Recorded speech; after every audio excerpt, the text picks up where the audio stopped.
Assalamualaikum warahmatullahi wabarakatuh. Saya Abul Khair, peserta PKDP Universitas Islam Negeri Sultan Taha Saifuddin Jambi tahun 2026. Dalam rangka mengikuti peningkatan kompetensi dosen pemula, berikut video praktek mengajar saya dengan mata kuliah Ilmu Kalam. Selamat menonton. Assalamualaikum warahmatullahi wabarakatuh. Waalaikumsalam warahmatullahi wabarakatuh. Alhamdulillah wassalatu wassalamu ala Rasulillah la nabiyya ba'dah. Allahumma shalli ala sayyidina Muhammad wa ala ali sayyidina Muhammad. Baik, apa kabar semuanya? Alhamdulillah. Ini di kelas semester 2 jurusan Biologi. Oke. Belajar mata kuliah dengan saya itu mata kuliah Ilmu Kalam. Sudah pernah belajar Ilmu Kalam? Belum. Oke, nanti kita bahas tentang Ilmu Kalam pada semester ini, yaitu semester 2 PIAUD. Sebelum saya memulai, ada baiknya kita untuk mengambil hikmahnya, kita membaca Al-Fatihah terlebih dahulu. Anda diniyah wa kulli niyatin shalihah. Al-Fatihah. A'udzu billahi minasyaitonir rajim.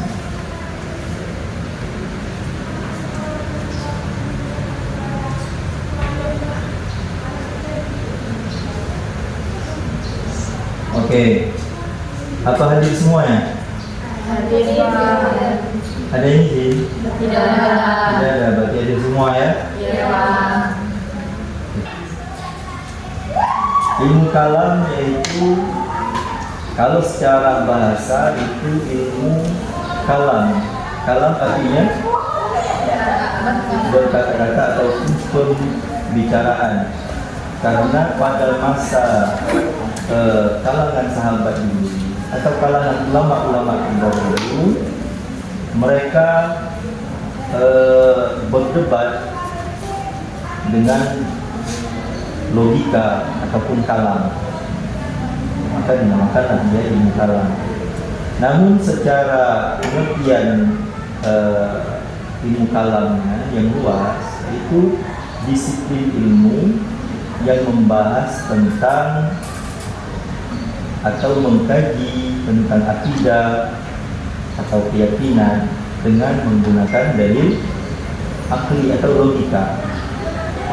Ataupun ilmu kalam juga disebut dengan ilmu yang menjembatani dalil-dalil nakli kepada dalil akli. Maka disebut dengan ilmu kalam juga ada nama lainnya, yaitu ilmu filsafat, karena dia menggunakan dalil akli. Juga ilmu kalam disebut juga dengan nama lain, yaitu ilmu usuluddin, ataupun juga ada nama lainnya, yaitu ilmu teologi Islam.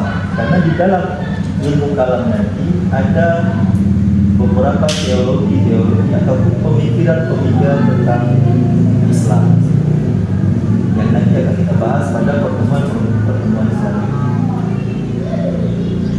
Kemudian di dalam ilmu kalam nanti kita akan membahas beberapa ruang lingkup, yaitu yang pertama ruang lingkup ilahiyat. Apa ilahiyat? Membahas tentang ketuhanan. Kemudian nubuat, tentang kenabian. Kemudian ada ruang lingkup lagi tentang sam'iyat, tentang wahyu, ataupun tentang yang sesuatu yang gaib yang akan dibahas selanjutnya. Kemudian ruang lingkup terakhir yaitu tentang iman dan hukum ataupun tentang takdir. Nah, dari 4 ruang lingkup ilmu kalam tersebut, maka nanti pembahasan kita akan berjalan, pemikiran-pemikiran yang akan kita bahas dalam ruang lingkup yang 4 tadi, yaitu ilahiyat, kemudian nubuah dan sam'iyat, yang terakhir tentang iman, hukum dan takdir. Kemudian sejarah tentang munculnya ilmu kalam tersebut, yaitu pada masa sahabat atau khulafaur rasyidin. di mana pada tahun 657 Masehi, tepatnya pada bulan Juli, atau tahun ke-37 Hijriah, di mana terjadi peperangan, yaitu peperangan antar saudara, yaitu peperangan antara Ali bin Abi Thalib dengan Muawiyah bin Abi Sufyan, di mana Muawiyah bin Abi Sufyan pada saat itu menjabat sebagai gubernur Syam. Nah, ada yang pernah dengar tak itu tentang sejarah itu? Pernah? Pada masa itu terjadi perang Siffin itu beberapa hari yang dilatar belakangi oleh Muawiyah bin Abi Sufyan meminta kepada Ali bin Abi Thalib untuk menghukum kepada pelaku-pelaku pembunuhan terhadap Utsman bin Affan, karena Utsman bin Affan tersebut terbunuh oleh orang yang akan mengadu domba dalam Islam. Nah, jadi dilatar belakangi oleh hal tersebut, maka terjadilah perang Siffin, di mana perang Siffin itu terjadi lebih tepatnya di daerah di tepi Sungai Efrat, Suriah. Nah, terjadi peperangan itu beberapa hari, banyak kalangan sahabat-sahabat yang meninggal pada peperangan tersebut. Nah, berujung kepada peristiwa tahkim, atau ada yang tahu tahkim? Arbitrase atau perdamaian, perjanjian damai, di mana Ali bin Abi Thalib itu memutus siapa? Abu Musa al-Ash'ari, dan Muawiyah bin Abi Sufyan memutus Amr bin As. Nah, terjadilah arbitrase atau peristiwa tahkim, maka selesailah peperangan tersebut. Nah, setelah selesai peperangan tersebut itu bukan selesai pada peristiwa itu, hanya bukan selesai semuanya, tapi muncullah beberapa pemikiran-pemikiran tentang kejadian tersebut. Apa? Ada yang menghujat Ali kenapa mau berdamai dengan Muawiyah. Nah, ketika ada yang menghujat Ali atau tidak terima dengan peristiwa tahkim atau arbitrase tersebut, maka mereka tidak setuju dengan pendapat Ali, mereka keluarlah dari barisan Ali. Maka dinamakanlah mereka itu dengan aliran Khawarij, di mana Khawarij tersebut artinya apa? Keluar. Kharaja, keluar. Mereka yang keluar dari barisan Ali. Nah, dengan adanya muncul Khawarij tersebut, maka disitulah namanya muncul ataupun awal mula daripada teologi Islam atau pemikiran-pemikiran Islam tentang takdir, keimanan atau kafir. Misal nanti akan berkembang menjadi Mu'tazilah, Syiah dan semacamnya. Nah, jadi dengan sejarah tersebut, daripada latar belakang peperangan antara Ali bin Abi Thalib dengan Muawiyah bin Abi Sufyan pada peristiwa perang Siffin, muncullah beberapa aliran atau sekte-sekte teologi dalam Islam, yaitu Khawarij, kemudian Syiah, kemudian muncul Qadariyah, yang berpikir tentang bagaimana seseorang yang membunuh, nanti tepatnya yang membunuh Ali, apa hukuman bagi mereka yang membunuh Ali. Jadi itu latar belakang ataupun sejarah daripada munculnya ilmu kalam. Oke, yang dari situ kira-kira bisa dipahami apa itu ilmu kalam, kemudian bagaimana munculnya, apa ruang lingkup dalam ilmu kalam, bisa dipahami? Oke, kalau bisa saya minta dibuat lingkaran ataupun buat dua kelompok. Bertanya, silakan berdiskusi. Coba.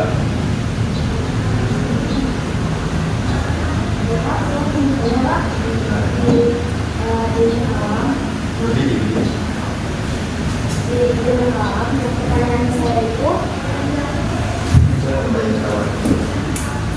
jadi pertanyaan saya itu, kenapa ilmu kalam itu bisa disebut juga dengan ilmu tauhid, disebutin akidah atau itu misalkan?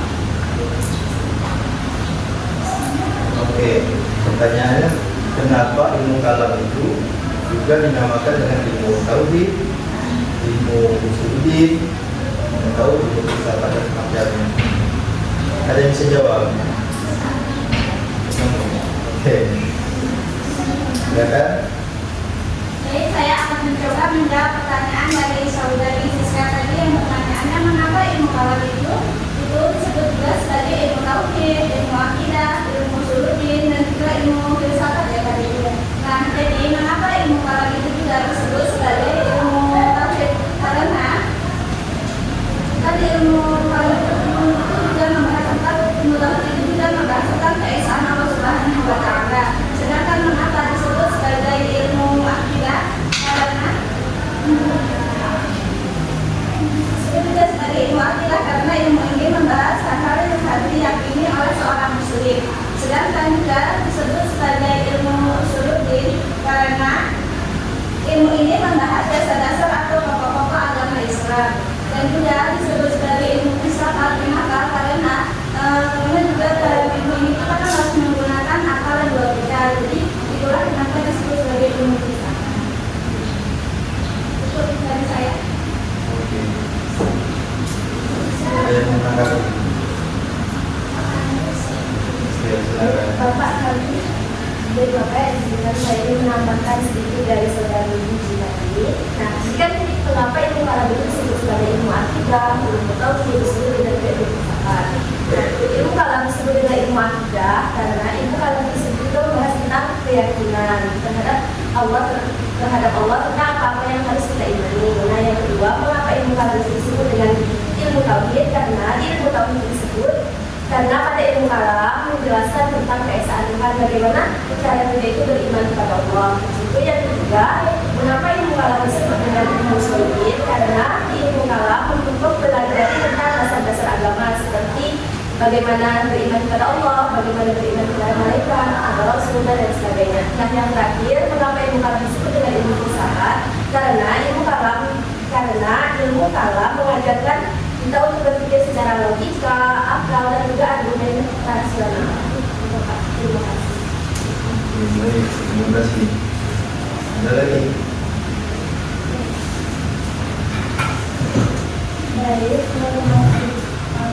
Dari teman-teman semua, izin menanggapi apa yang disampaikan oleh teman Rosma tadi. Kalau menurut saya, kurang lebih seperti yang dikatakan Rosma tadi, kalau ilmu kalam itu membahas tentang ilmu tauhid, terus akidah, usuluddin dan filsafat. Karena ilmu kalam disebut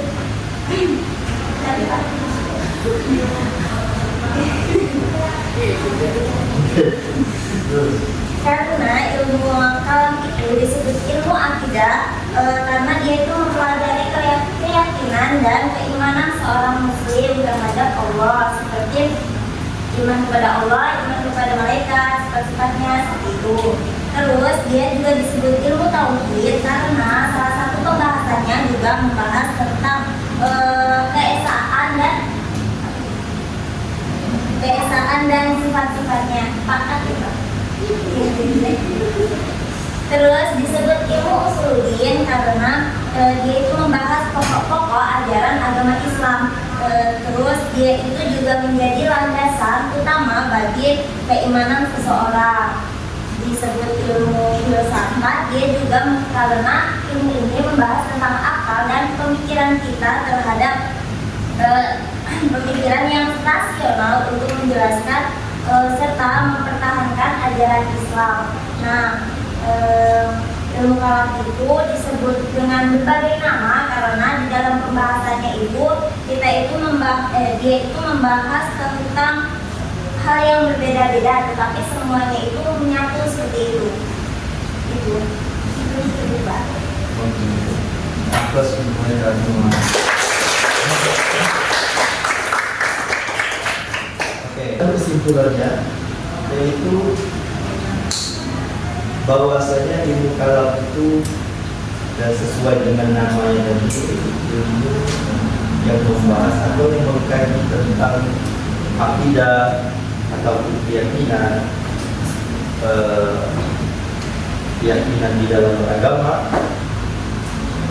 dengan dalil akli atau ilmu yang menjembatani daripada dalil nakli atau dalil tekstual kepada dalil akal.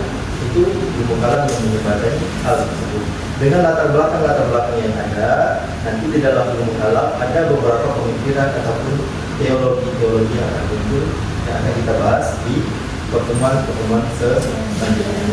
Oke, saya akan mengevaluasi pada pertemuan kita hari ini.